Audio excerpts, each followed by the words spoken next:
Good morning. I want to welcome everyone to our Elumind Expert Series. I have with me John Fluevog, my good friend who is a shoe designer. He's been in this business for 53 years and he's got stores all over the world, the US, Europe, and Canada, and Australia, I believe. Australia, all over the world is a bit of an exaggeration, but yeah, there's stores in other places, yeah. And he is with us today to talk about creativity and mental health. He's going to tell me his story, and hopefully, my dear audience, you can also grab some of the interesting bits that John has to share with us from this very important aspect of mental health, which is being creative. And he found his, and he's going to tell us all about it.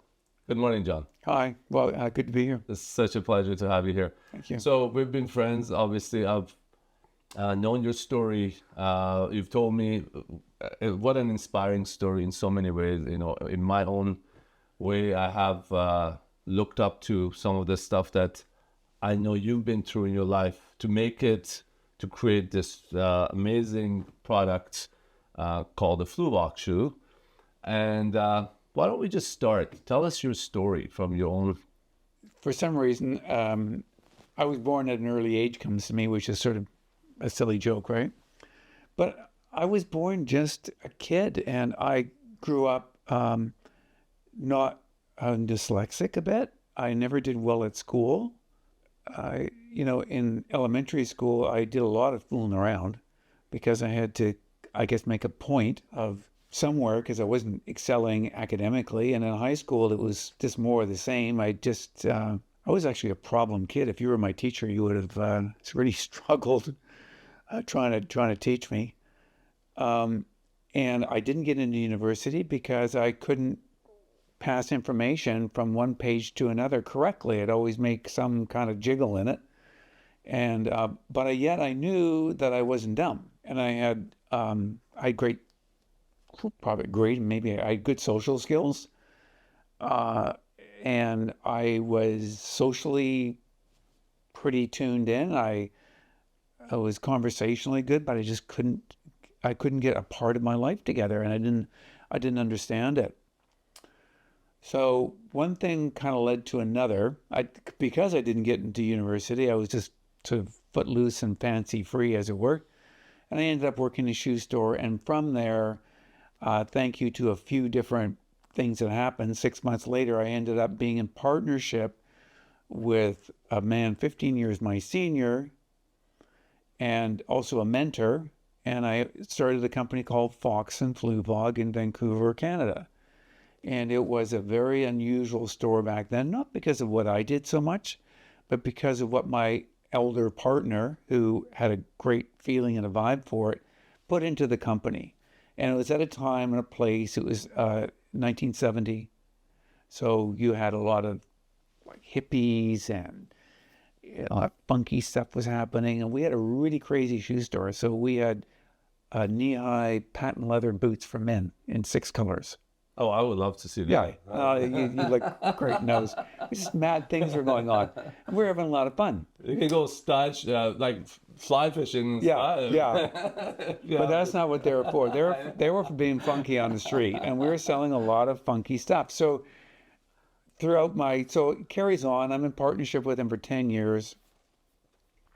So 1980 comes, Peter goes off on his own and starts his own line, and I'm left trying to keep this company that he has ostensibly started. And he showed me a path, sort of a way of doing things, but not really. Like I had never really done the actual buying before. So I go off to Europe, and I wasn't really introduced properly to all the factories. I didn't really know what I was doing. I was thrown into the lion's den, as it were. And I had to do, obviously, everything in a small business that one does. You do the cash flow.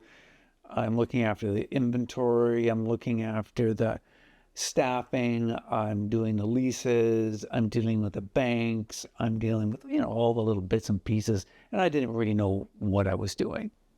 Why would I? So kind of grab a kid, throw him in the pool, and ask him to swim. pretty much. True, right? And at the beginning of the 80s, there was a recession. So I don't remember exactly. Let's say I had 4 stores when I started. Ended up with 2, and one of them was losing money, and the other one was making money here in Vancouver. And I made a bold move and closed one that was losing money and went to Seattle with it, which was slightly illegal because the bank, I owed the bank a lot of money, and the bank apparently has they actually own the inventory. I didn't think about that much. I just figured I was sort of in a mode of panic, and I had to make something work, and this is how I saw my way out of this problem. So I picked up all the inventory, threw the fixtures in a truck, took it all across the border, and opened up in Seattle. And I changed the name of my company from Fox and Fluevog to John Fluevog to put my own name on it. And suddenly I kind of became a shoe designer. Cool. So you apply creativity to business when you're in a tight spot, basically. Yeah. I was kind of, and I'm going, so I'd go to Seattle, and I had all these different shoes back then for Seattle. It was the beginning of what was called the grunge movement, and it started in Seattle with a lot of bands that were coming out of there. And I'd go to Seattle, and people would go, "Oh, great to meet you, John. I love your shoes." And I'm realizing that they think I design all these shoes. Well, I didn't really. I was just going to Europe and buying them. I sort of played with them a bit, but didn't really design them. And I figured out that people wanted there to be a shoe designer. Some guy named John Fluevog. I have the name, right? And so I'm thinking, I remember one day quite distinctly coming back from Seattle thinking, I can do this. I can do that. So I just started to do it. And I didn't know what creativity really meant. And I thought, well, how is one creative? What makes something creative? Well, mainly it's original. It's the first person that starts something. It's like I think of the rock bands, I think of music. I think it's always the very first person that begins a new inspiration, and it flows down from one person. And I'm thinking, well, I need to be original. So, and I think to myself, well, what am I thinking? I think about what I think. I never really thought about that. Like, what am I really thinking? And I realized, and I watched my mind, and I saw what affected me, and I saw what influenced me, and I began to take sort of the bold move, as it were, to realize that what I was thinking was actually okay. It had value. I never thought that before. I thought everyone else's ideas had value, but who am I? I'm just some guy who can't put proper words from one page to another, and I go to school, I can barely get through this, I don't know what I'm doing. I didn't realize that what I thought was actually of value. So you discovered yourself. Yeah. You discovered who John Fluevog is. Who I was, and that was actually the thoughts they were having were actually okay. So I made this my first shoe, which was really weird and really different. And I had it handmade here by a friend of mine in Vancouver, and that crazy little shoe sold. And I went, wow, that's interesting. And another odd thing about creativity is that I think when something is really original and comes from your soul, comes from who you are, it has endurance. I am still selling that product in a version of it, not that much different today, 40 years later. It hasn't changed. So it's the energy, the spirit. It is an energy. It is a spirit. It is how it is understanding myself and how I was created. I'm a creationist. I believe in creation. And so if I believe in that, then I believe that I have been created perfectly fine, and that my thoughts are part of the creator or the creation. And so my thoughts are fine. They're good thoughts. And I needed to understand that I was actually, I was made fine.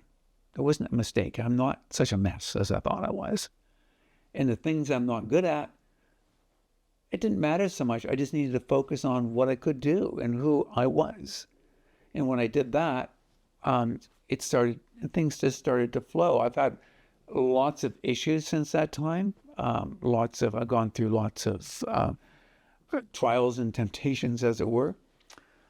But I think it gave me the impetus, the drive, the impetus to see something beyond myself. I think that's another thing. I just stopped looking at what was in front of me and focusing on the negative, and I can't do this, I can't do that. I don't know, the mud down below, as it were, and start raising my eyes up and going, I'm not going to worry about that down here. I'm going to look over here. What's over there? What is it that I want? What is it that I can do? What is my feeling? How can I get there? And I focused on that and everything. I didn't worry about the fact that I had people doing drugs in my store, or that they were stealing. Or I went, okay, fine, I'll deal with that, but I need to focus on that over there. Because if I focus on all these negative things down here, I'm not going to get anywhere. So it was sort of like that. That's how my creativeness kind of, I came to it, as it were. I didn't wake up one morning thinking, oh, I'm marvelous, my designs are marvelous, oh, I'm super creative. I never ever thought that. I found out who I was. So it was a process. Now, when you go back to your childhood, you were told in so many ways to the educational system that you're not good enough, you're do this, you're that. Totally. Right? Yeah. And you rose above all of this because you were in that situation where you were made to come out of your shell and rediscover in some ways yourself with your values and your creativity. Tell me about the process of going from that child to that adult. How did this emotionally translate for you? Well, it was slow, too slow, but it was,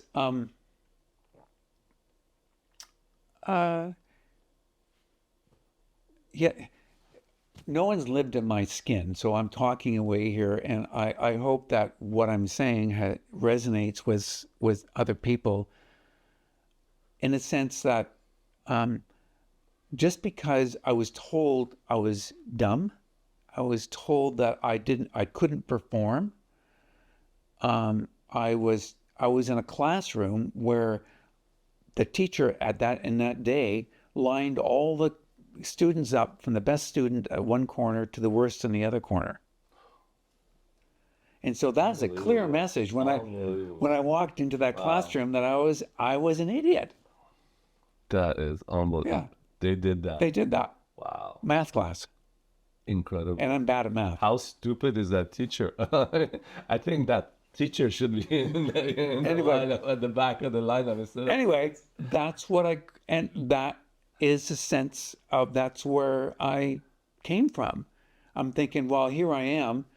And I remember even at a really early age, like maybe I was 10 or 11, I remember talking to my friend, walking home one day with him, and sort of saying to him, well, Alex, those other kids can do it, but we're stupid. We're not going to do that. We're a couple of dummies. And I said that to myself. I believed it.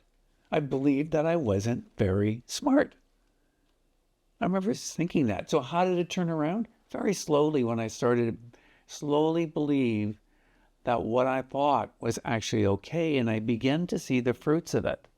I began to slowly see that the things that I did were actually okay, particularly the creative things that I did were okay, that I could think of something and I could put pieces together and make that something happen.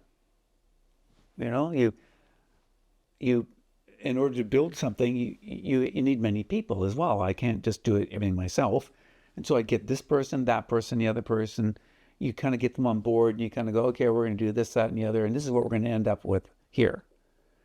And I started to do things like that. And it started to kind of form into a brand. And then as well, when I'm thinking about things, I think about my moral outlook on life.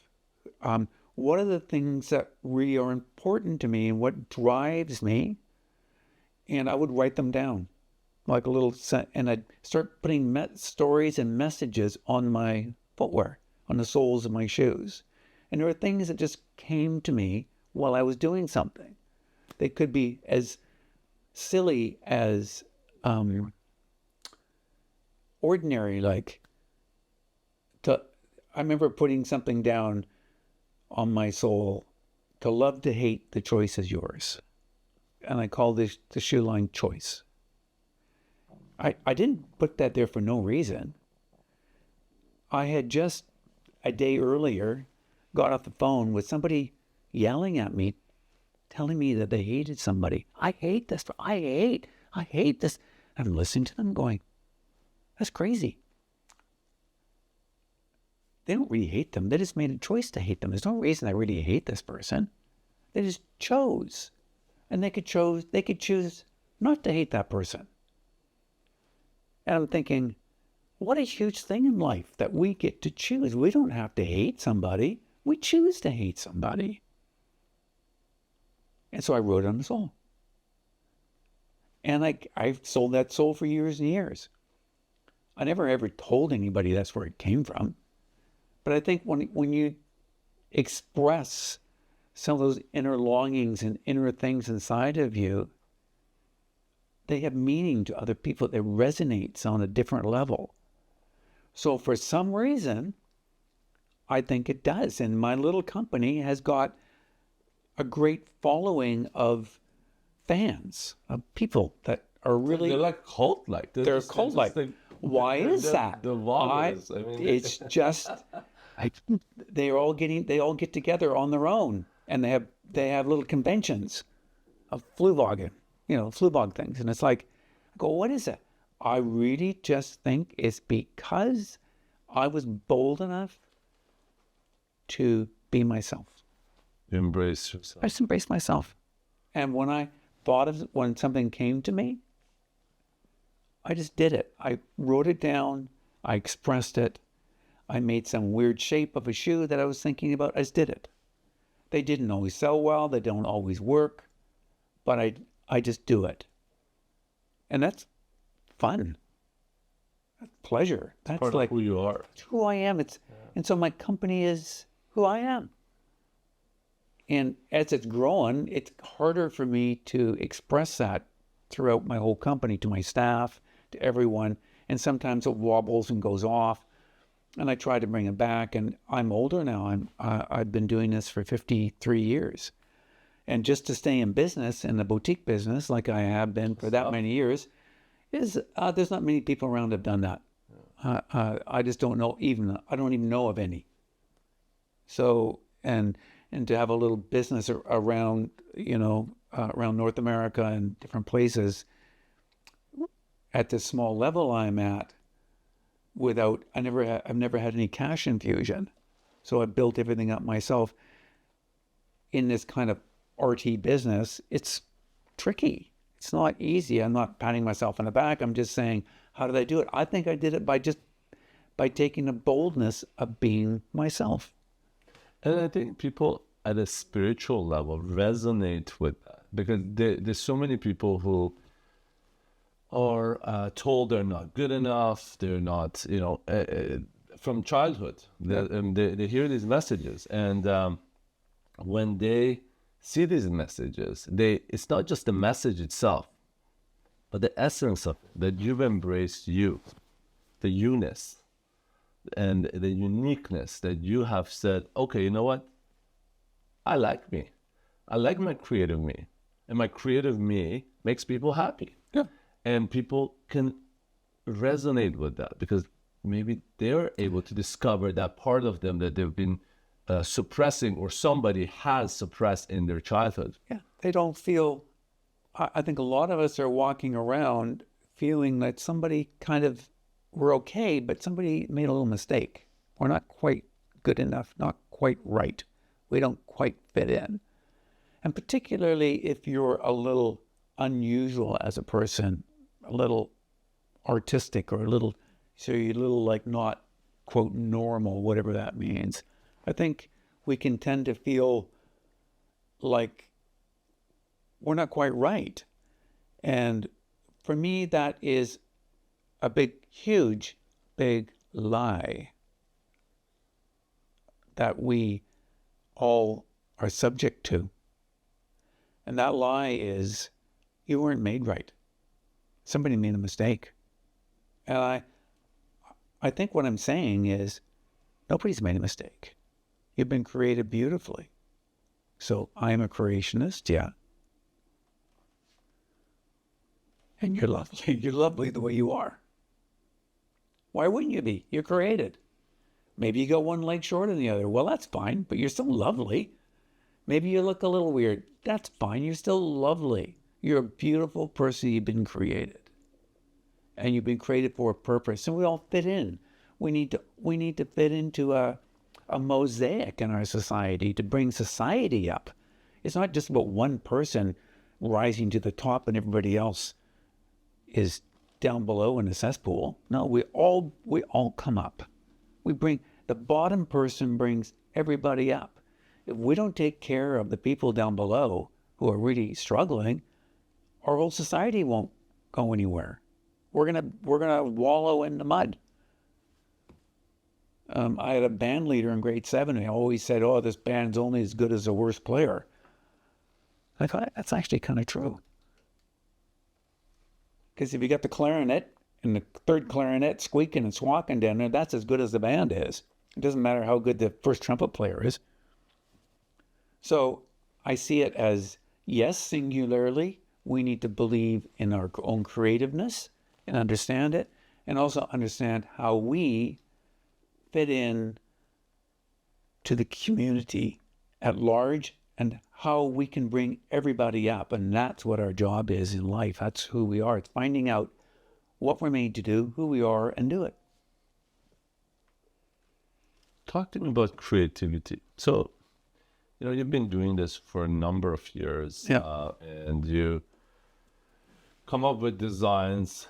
As you said, sometimes they're super successful, sometimes they're okay, but you create nonetheless. You just create for the sake of creativity. Mm-hmm. What does this creative process look like? Do you have a special place where you are more creative, or a special setting, or after maybe a moment of prayer or meditation, or how does this look like for John Fluevog? Well, I don't think there's one way. It can happen in many different avenues. But I will say that if one is running all the time and just go, go, go, go, and you don't stop to consider, to stop to think, slow down, and I use the word consider or notice is another word I like. That's important to me. I notice what I'm thinking about. I take note of what I'm thinking. If something keeps coming back to me, if an idea comes and I think, oh, that's an idea, I let it go. But if it comes again, and then it comes again, I go, oh, I start taking notice of it. Because the creativity is not all within me. It's out there. And it is telling me, it's speaking to me. Creation speaks to us as we're walking through our life. And no matter what we're doing, doesn't matter. Yes, I'm designing shoes, but I could be doing anything. I could be doing accounting. That's not the point. The point is that creation, it's telling us who we are all the time. And I find that it comes to me. I don't know if I ever told you the story, but I was my wife and I were in Quebec City during a jazz festival, and there was a band from New York. They were a contemplative jazz band. And there were like two guys playing no music, but they were like, it wasn't a beat, it was a weaving of sound in and out and just wowing, just weaving around them. And I'm listening to this going, wow, it's amazing. And I get to hear them. I get to speak to them at halftime. And I walk into this little closet where they're sitting and hanging out. And without me saying anything, one of the guys looks at me and goes, you probably think there's no leader. I went, yeah, I think, yeah, I don't know, yeah. He said, well, no. He said, one of us hears it, brings it down, lays it out, and the other one follows. I went, that's what I haven't been doing. I haven't been managing properly because I haven't been hearing it properly and having the boldness to lay it out so people can follow.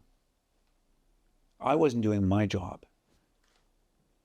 So the spirit of creativity flows through you. You manifest it into anything. Yeah. Shoes. Doesn't matter what it is. Accounting, music. Anything. Anything. Cooking. Whatever. Well, I got to try that in the kitchen. Yeah. See what I can come up with. Well, you follow the recipe, but still, it's a creative, you're actually following, in some senses, you're following someone else's creativity, which is fine too, right? I think we're extremely more powerful and creative than any of us can ever imagine.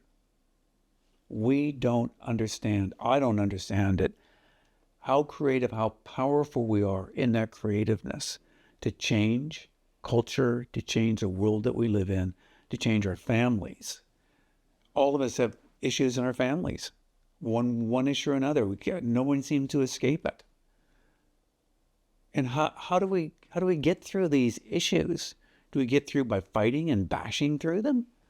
By being obstinate? No. We get through them by listening, by hearing, by opening ourselves up. Just the creative. I might notice. Notice. I like this word. Yeah, notice. You know, we use this quite a bit in mindfulness meditation. Yeah. Like, notice the sounds, notice the... And it's funny how very few people, I guess that's a function of the lives we live because it's so busy. Yeah. We don't notice things. We're just running, and everything, we're just running by it. We don't notice it. And I don't notice enough. Sometimes when I stop and I notice something, this table I'm looking at, if you start noticing, you start thinking about the table, and you go, "Wow, that's interesting. Who made this, and how did it get? What the corners, and how thick was the wood, and how did they get that finish on it, and you start layering it down, and it's interesting because it's so much richer when you start understanding what went into something. I guess part of it is also calming down the noise in our heads. Yeah. That's how we can notice, right? Because too much noise, there's not enough space for that spirit to flow, that creative space. Yeah, I agree with that. I've been noticing lately that I need to listen more and speak less. I've been doing a lot of talking right now, which is kind of annoying to me. But if I listen more, I find I understand more, and I can make better decisions. I can be wiser if I actually listen and stop blapping away all the time. So just hearing my own self speak. I think a lot of people just talk a lot more than they listen. Oh, you must know that. That's your business. Well, sometimes all it takes for a person is to be heard, to be listened to. Yeah. And you'd be amazed the healing power of being listened to. Yeah. It's just incredible how often I see people who have not been heard. They just don't have anybody that listens to them properly. Yeah. And because they're hearing something and they want to they have to get it out. And we need to hear people and listen. It's symbiotic. It's this whole world of nature that's this. We live in a natural nature world that's completely moving all the time and expanding. The world is continually expanding on every level. It's creation is expand. It's just huge. It's we're just little peons in the whole of creation. It's quite exciting and wonderful and humbling and all of that. It's great And fun. and fun. It's totally fun. It's really fun to notice things. You see, it's absolutely hysterical and fun and funny, and you can you when you start seeing it from maybe not quite your own emotions all the time, and seeing that's what humor is about, is being, if somebody comes and shows you a very normal thing from a different angle, and you go, oh yeah, it's funny, right? Because you're looking at it from a different angle. Yeah. You know what I love about you, and I'll tell you this, don't get a big head, but but it's you apply this creativity to other areas as well. Like you love cars, and it's not the most elaborate car, but you just like to create your own little kind of design. You got your own set of old cars that you're turning into a new thing. And Yeah. Well, I think that I actually think that shapes influence influence an emotion, and I say influence how we think. So the shapes that we live with, that we in and around us, have an influence on how we feel and how we think.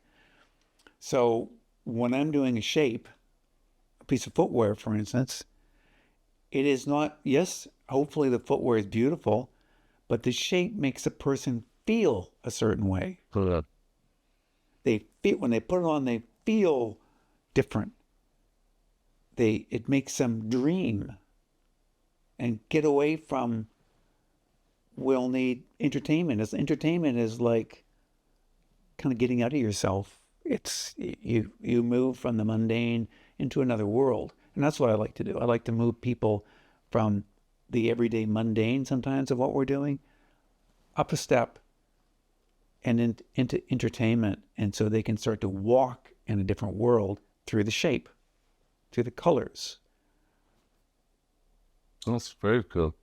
Never heard anybody did talk about shapes like that. And my geometry teacher, but he was pretty boring explaining geometric angles. But those geometric angles are actually beautiful in their mathematical correlations. They're gorgeous. They're art. Math is art. Not weird, eh?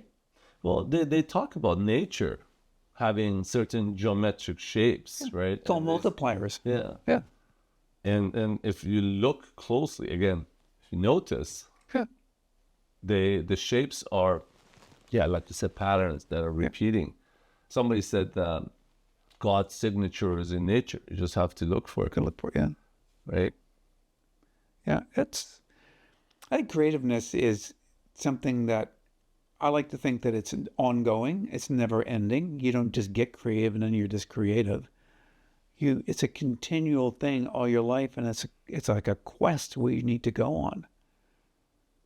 We need to walk out the door in the morning and go on a quest for creativeness.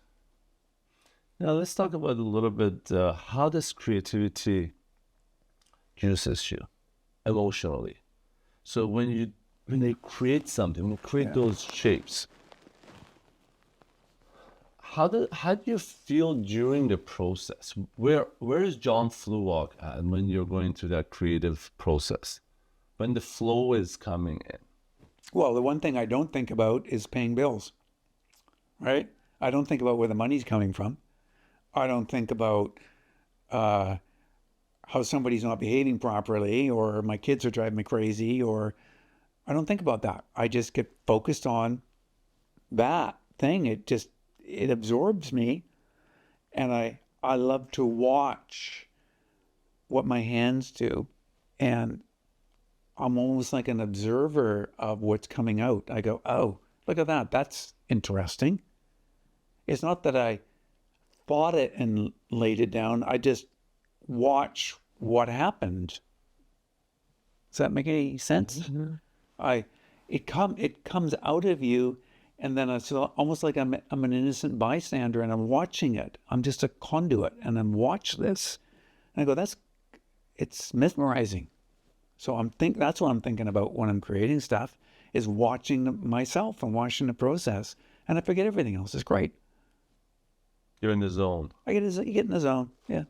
And this has been described by many different creators, like how Mozart came up with his kind of music, or of course the Newton story with the apple. I mean, we don't know how much of that is actually, but it's the creative flow is not something you necessarily go and get, right? You just open yourself up to it. It annoyingly comes to you. Sometimes it's annoying. When I described earlier that that something keeps coming to you, it can get annoying. It's like somebody banging at your door all day long. Oh, finally, okay, I'll open the door, because it can be actually sort of frustrating. That's what I find. I find it's banging at my door. It needs to be done. I need to do this. Okay, I'll get it done. Well, you mentioned you send the idea away, and then it comes back knocking, and you're like, okay, fine, I'll let you in now. It's sort of like that. And I think that Beethoven heard this. He just heard it. Yeah. It just came to him, and he had to get it out. I see it like that. Was it genius? Yeah.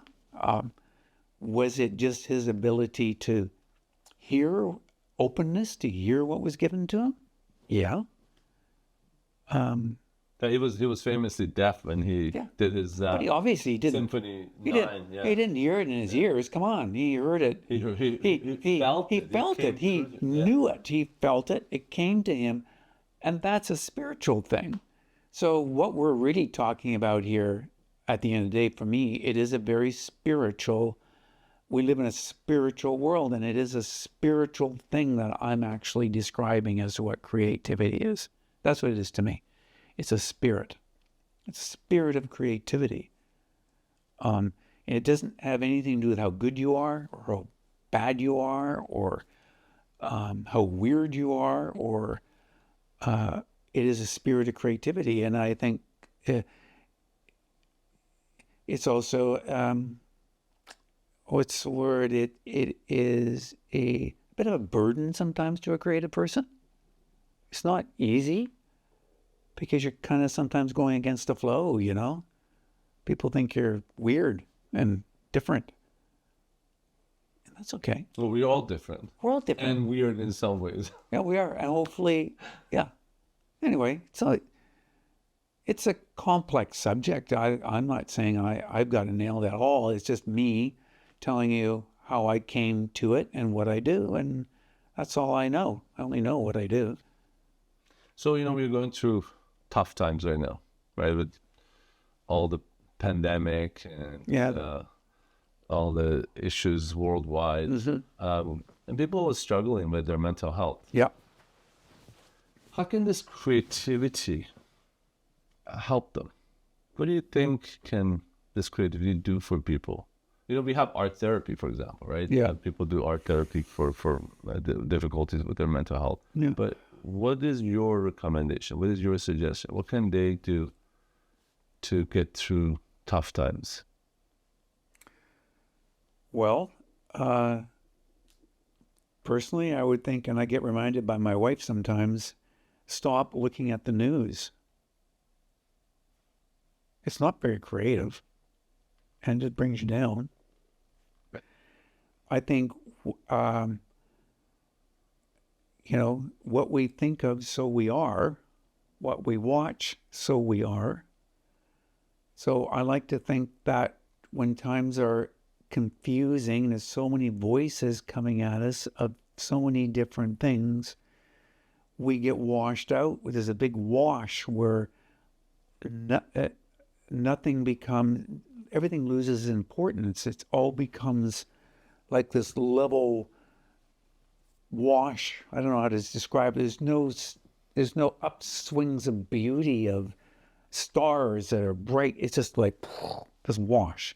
I don't know if that makes any sense. I'm describing that to you. I don't I think I get it. Yeah, what you're saying is there's no uniqueness. There is no. It's kind of like a pond where the drop goes in, and then when it rises up, you don't have that. Everything's all flat. Yeah, It's all flat, and so gray. I find it right now in fashion. It's a bit that way. I mean, it might sound odd, but if you really look at fashion right now, it's all girls are all wearing beige, and there's nothing stands out. So the thing they just want to fit in, and I find that uncreative, because where's the individuality here? They all want to look the same.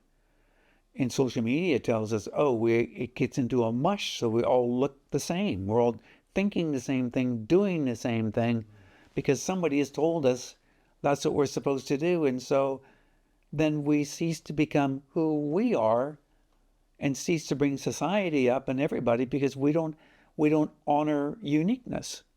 We don't honor the individual, the weird things that happen to individuals, to life, to each. So I think it's really important that we honor our creativeness and honor others' creativeness, honor art, honor the weird people around us that are like a little off. It's like, I think that's where you get some real genius.